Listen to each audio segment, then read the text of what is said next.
Tentu saja di puasa hari pertama kita semua menginginkan suasana yang tenang agar menjalani ibadah pun khusyuk dan lancar. Tapi informasi dari Kota Padang, Sumatera Barat satu ini malah membuat hari pertama puasa jadi nggak tenang karena ulah bocah-bocah ini. Bukannya melakukan kegiatan positif, para bocah ini malah tawuran di hari pertama puasa.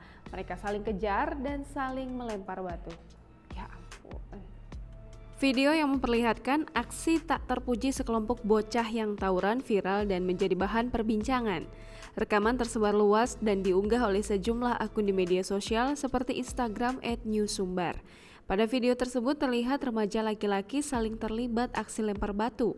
Tampak remaja dan bocah berlarian sambil melemparkan sesuatu ke kelompok lawannya.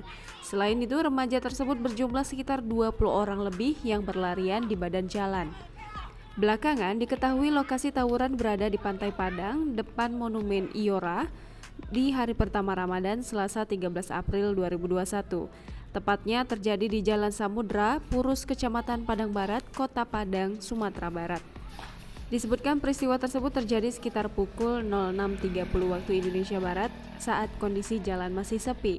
Hingga hari Rabu 14 April 2021, video ini telah ditonton sebanyak 36.000 kali. Kapolsek Padang Barat AKP Martin saat dihubungi tribunpadang.com membenarkan peristiwa tersebut. Kata dia, pihaknya akan menindaklanjuti terkait peristiwa tersebut sehingga tidak terulang kembali. Hal tersebut dikarenakan pihaknya sedang ada keperluan di Polresta Padang. Ia menyebutkan terkait patroli tersebut pihaknya akan berjaga di setiap lokasi diduga sering terjadi aksi tawuran.